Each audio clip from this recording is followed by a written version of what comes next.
Actually, the only thing you need to know right now is that it's a fantastic car. The BE06, as I would like to call it, the 6E was a rubbish name. The 06 was what it was called when it was the concept. Now it's become the 6. But this car, So, do you understand what happened with the name of this car? Take O6, write it down, rub out the X and write H. what, man? Okay, now this is something Mahindra's now gone with really poor names for the last 3 launches. We've had the Rocks, we've had the 3XO, and now what was the 6E. I think these are unnecessary. When you have good cars, just let the cars do their thing. The names don't have to shout for them. I'll tell you who's responsible: marketing.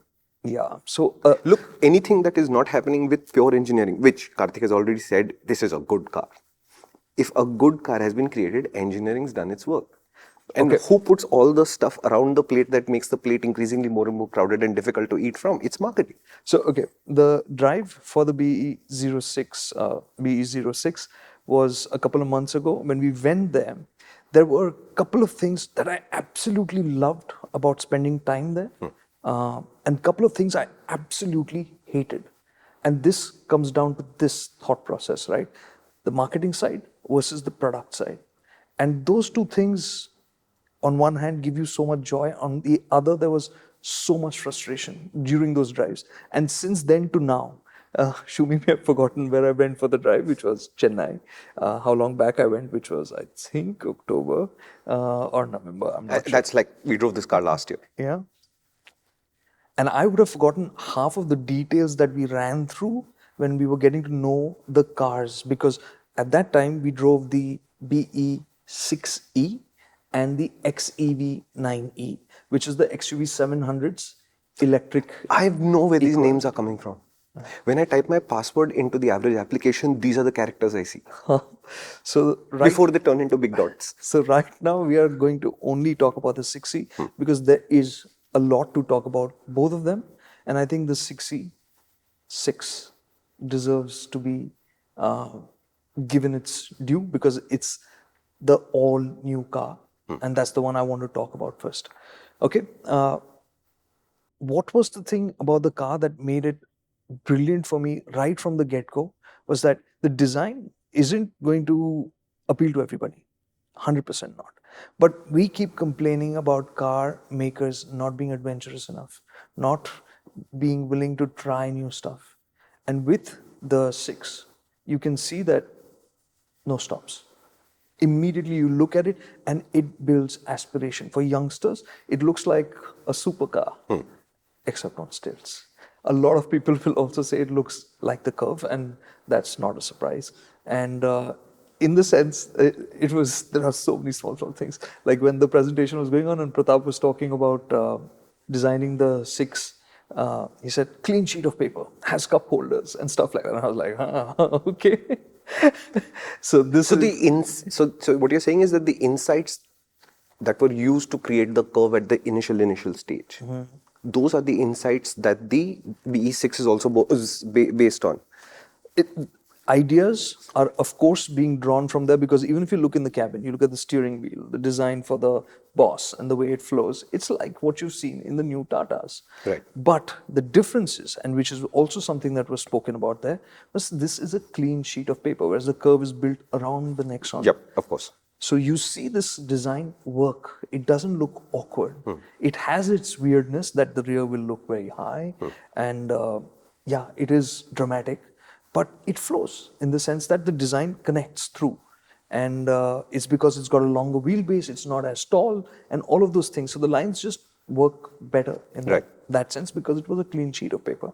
So the design, definitely exciting. Their ambition and their promise of saying that they want to make this a world-class product, you could see.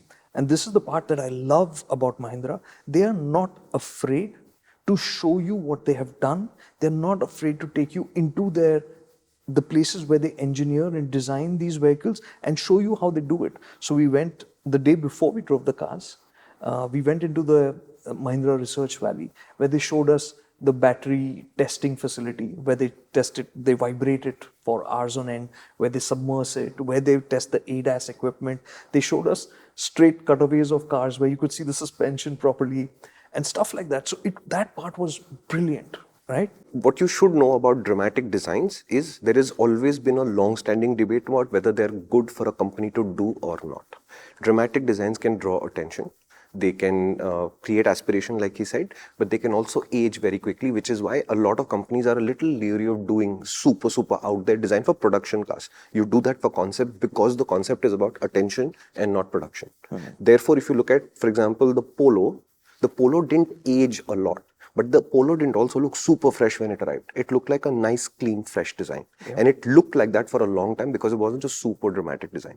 Whereas every time Lamborghini, for example, to go right to the other end of this, when they have to build a new supercar, they have to really push a dramatic design out because it is a supercar. It's not going to get produced in large numbers, but it's that drama that is part of that brand's design story. But when you take it to a production which will sell a large number of cars, the risk is if it's too dramatic, then in 2 years it'll look like the last trend rather than today's fresh car.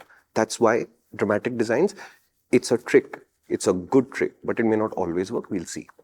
Second, we do visit R&D centers here and there. Mahindra is not doing something amazing here, and you should know there is a lot of hygiene work that goes into letting people in. So if you're going to write us a comment saying, so what did you see there about what's coming from Mahindra in 3 years' time? It doesn't actually work like that. Every room that we visit, I've seen the Hero R&D center inside out, and I think at one point Mahindra two-wheelers took us inside out, and we got a lot of detail, not this level of detail perhaps, but we got detail. It's always sanitized first, where all the prototypes are shifted to places where nobody will go. And then the facilities are there to remind you that they're doing hardcore good engineering to get to the results that you're about to experience in the car next. If you really enjoyed this clip, there's not much that you can do because it's over, but this clip is from a much longer video which plays on our main channel, which is called MotorInc. I invite you now to visit there and explore this idea in more detail, and there you'll meet another amazing motoring personality, my great friend Kartikeya, the one and only.